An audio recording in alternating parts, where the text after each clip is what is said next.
کیا آپ نے کبھی سوچا ہے وہ کون تھا جس پر قرآن نے نام لے کر لعنت نازل کی، اور حق سامنے ہونے کے باوجود وہ سب سے سخت مخالفت کرنے والا تھا، اور وہ تھا ابو لہب، جو رسول صلی اللہ علیہ وسلم کے چچا تھے، اور چچا ہونے کے باوجود اس نے نبی صلی اللہ علیہ وسلم کے ساتھ سخت دشمنی دکھائی، اور اس کا انجام قرآن میں بیان کر دیا گیا۔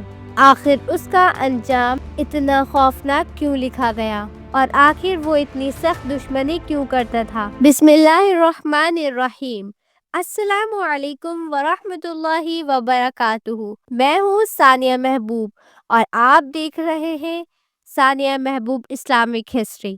آج کی اس ویڈیو میں ہم جس عظیم موضوع پر بات کرنے والے ہیں وہ صرف تاریخ کا ایک واقعہ نہیں بلکہ ایمان کو جگہ دینے والی حقیقت ہے۔ ویڈیو کو آخر تک ضرور دیکھیے گا، کیونکہ آج آپ وہ باتیں سنیں گے جو شاید آپ نے پہلے کبھی نہ سنی ہو۔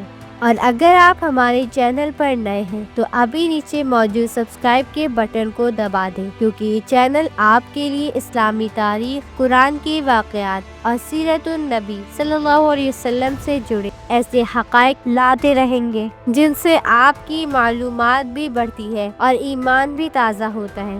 تو آئیے آج کے اس اہم موضوع کا آغاز کرتے ہیں۔ ابو لہب کا اصل نام تھا عبد العزیٰ بن عبد المطلب۔ یہ عبد المطلب کے بیٹوں میں سے ایک تھا۔ عبد المطلب وہی ہیں جو رسول صلی اللہ علیہ وسلم کے دادا تھے، یعنی ابو لہب رسول صلی اللہ علیہ وسلم کا حقیقی چچا تھا۔ اب سوال پیدا یہ ہوتا ہے، اس کا نام ابو لہب کیوں پڑا؟ کیا اس کا مطلب آگ کا باپ ہے؟ دیکھیے، ابو لہب کا مطلب یہ نہیں کہ وہ آگ کا باپ ہے، بلکہ عربوں میں کسی شخص کو اس کی مشہور خصوصیت کے مطابق لقب دیا جاتا تھا۔ اس کے چہرے پر ایک سرخی اور چمک تھی، چہرہ آگ کے شعلے جیسا چمکتا تھا، اور لوگ کہتے تھے یہ تو شعلے کی طرح چہرہ رکھنے والا ہے، بالکل لہب کی طرح۔ اسی وجہ سے لوگ اسے ابو لہب کہتے تھے۔ یہ لقب اسی خوبصورتی کے باعث دیا گیا، لیکن اللہ نے اسی نام کو قرآن میں ذکر کر کے اسے ہمیشہ کے لیے ذلت کا نشان بنا دیا۔ اور ابو لہب بہت مالدار تھا، اور بہت دولت مند بھی تھا، اور بہت مغرور تھا، اور ابو لہب قبیلہ قریش کے بڑے سرداروں میں شمار ہوتا تھا۔ اس کا دل تکبر سے بھرا ہوا تھا، اور اسے شہرت پسند تھی، اور حسب و نسب پر فخر کرنے والا تھا، اور غصے میں جلدی آ جانے والا اور حسد کرنے والا تھا۔ وہ سوچتا تھا کہ میں عبد المطلب کا بیٹا ہوں، میرے پاس عزت بھی ہے، مال بھی ہے، میرا مقام بھی ہے، کوئی مجھ سے آگے کیسے نکل سکتا ہے؟ یہاں سے اس کے دل میں وہ ضد پیدا ہوئی جو بعد میں دشمنی بن گئی۔ قریش کے لوگ اسے رنگدار، خوبصورت، باوقار، دولت والا سمجھتے تھے۔ وہ بڑے بڑے مجموعوں میں بیٹھتا، فیصلے کرتا، اور لوگوں میں بڑا سمجھا جاتا تھا۔ وہ ساری چیزیں صرف دنیا کے لیے کرتا تھا۔ اس کے دل میں ایمان، اخلاق، نرمی، رحم کچھ نہیں تھا۔ یہ وہ انسان تھا جو اپنی دولت پر غرور کرتا تھا، اپنی حیثیت پر گھمنڈ کرتا، اور اپنے قبیلے کی بڑائی دکھاتا، اور غریبوں کو حقیر سمجھتا تھا، اور خود کو سب سے اوپر محسوس کرتا، اور اپنی پسند کے خلاف کوئی بات برداشت نہیں کرتا، اور سب سے بڑی بات، وہ اپنے آگے کسی کو کچھ نہیں سمجھتا تھا۔ یہی وہ وجہ تھی جو بعد میں اسے دنیا کی بدترین انجام تک لے گئی۔ اب آتے ہیں ابو لہب کی بیوی کی طرف، جس کا نام جمیل تھا۔ اور وہ کون تھی؟ تو ابو لہب کی بیوی یعنی جمیل کا اصل نام عروہ بنت حرب تھا، جو مشہور سردار ابو سفیان کی بہن تھی۔ یعنی یہ بھی بڑے گھرانے کی عورت تھی، لیکن اس کی شخصیت بھی اپنے شوہر کی طرح تھی۔ زبان تیز، مزاج سخت، دل سخت، غرور مضبوط، اور حسد شدید، دوسروں کو نیچا دکھانے والی، آگ بھڑکانے والی۔ اسی وجہ سے قرآن نے اس کو کہا حمالۃ الحطب، یعنی آگ کے لیے لکڑیاں ڈھونے والی، فتنہ پھیلانے والی، نفرت بڑھانے والی تھی۔ وہ گھر میں بھی شوہر کی دشمنی بڑھاتی تھی، اور گھر سے باہر بھی، اور بازاروں میں بھی، اور خواتین کی محفلوں میں بھی۔ اگر ابو لہب ایک شرارت کرتا تو یہ 10 بنا دیتی، اگر ابو لہب کے دل میں حسد ہوتا تو یہ اس حسد کو بھڑکا دیتی۔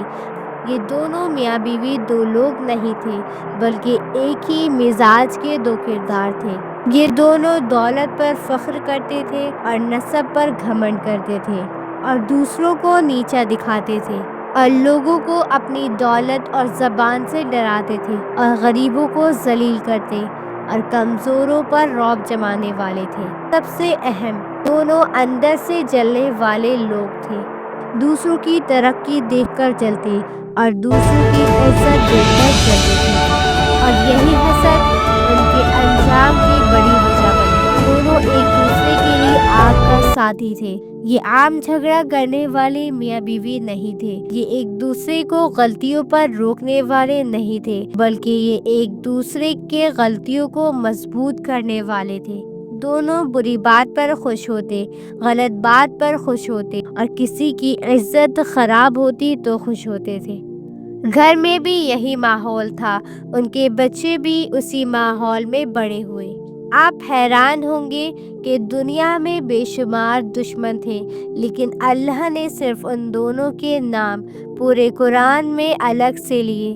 اس کی وجہ یہ نہیں تھی کہ وہ صرف دشمن تھے بلکہ وجہ یہ تھی کہ یہ دشمنی کے مرکز تھے، یہ کردار کے سیاہ ترین نمونے تھے۔ ان کے تکبر، حسد، غرور اور بد اخلاقی سب سے اوپر تھی۔ یہ اپنی دولت پر حد سے زیادہ مغرور تھے۔ یہ نبی صلی اللہ علیہ وسلم کے خلاف بولنے، بھڑکانے اور سازشیں کرنے میں سب سے آگے تھے۔ اسی لیے اللہ نے ان کے لیے پوری سورت نازل کر دی جو قیامت تک پڑھی جاتی رہے گی۔ ایک دن، اور وہ دن جو پورے عرب کی تاریخ بدلنے والا تھا۔ رسول صلی اللہ علیہ وسلم صفا پہاڑی پر کھڑے ہوئے، اور صفا وہ مکہ کے بالکل درمیان میں ہے جہاں لوگ روز گزرتے تھے۔ آپ صلی اللہ علیہ وسلم نے بلند آواز سے پکارا، یا صباحا! یہ عرب میں خطرے یا اہم اعلان کے لیے پکارا جاتا تھا۔ آواز گونجی، لوگ گھروں سے نکلے، بازاروں کا شور تھم گیا۔ مکہ والوں نے سوچا کہ کہیں قافلہ تو نہیں لوٹ لیا گیا، کہیں دشمن نے حملہ تو نہیں کر دیا۔ ہر طرف سے لوگ آئے، صفا کے نیچے جمع ہونے لگے۔ جیسے جیسے لوگ جمع ہوئے، پیچھے ایک آدمی بھی آیا، وہ تھا ابو لہب۔ غصے میں، تکبر میں اور ضد میں ڈوبا ہوا تھا، لیکن آ گیا کہ وہ جانتا تھا کہ محمد صلی اللہ علیہ وسلم جب پکارتے ہیں تو ضرور بہت اہم بات ہوتی ہے۔ جب مجموعہ مکمل ہو گیا تو نبی صلی اللہ علیہ وسلم نے کہا، بتاؤ، اگر میں تمہیں کہوں کہ اس پہاڑی کے پیچھے دشمن کا لشکر ہے جو تم پر حملہ کرنے والا ہے تو کیا تم میری بات پر یقین کرو گے؟ پورا مجمع بولا، ہاں، ہم نے کبھی آپ کو جھوٹ بولتے نہیں دیکھا، آپ صادق ہیں، امین ہیں۔ سب کے چہروں پر سنجیدگی تھی، ہر شخص منتظر تھا کہ آپ صلی اللہ علیہ وسلم اب کیا فرمانے والے ہیں۔ پھر آپ صلی اللہ علیہ وسلم نے فرمایا، تو جان لو میں تمہیں اللہ کے سخت عذاب سے ڈراتا ہوں، میں اللہ کا رسول بنا کر بھیجا گیا ہوں، اگر تم ایمان نہ لائے تو تم پر عذاب آئے گا۔ یہ عرب کی تاریخ کا سب سے پر اثر لمحہ تھا، لوگ سن رہے تھے، چند لمحے خاموشی چھائی رہی اور پھر اس خاموشی کو ایک زہریلی آواز نے چیر دیا۔ ابو لہب آگے بڑھا، چہرے پر نفرت اور آنکھوں میں تکبر۔ وہ چلایا، تبا لکا یا محمد!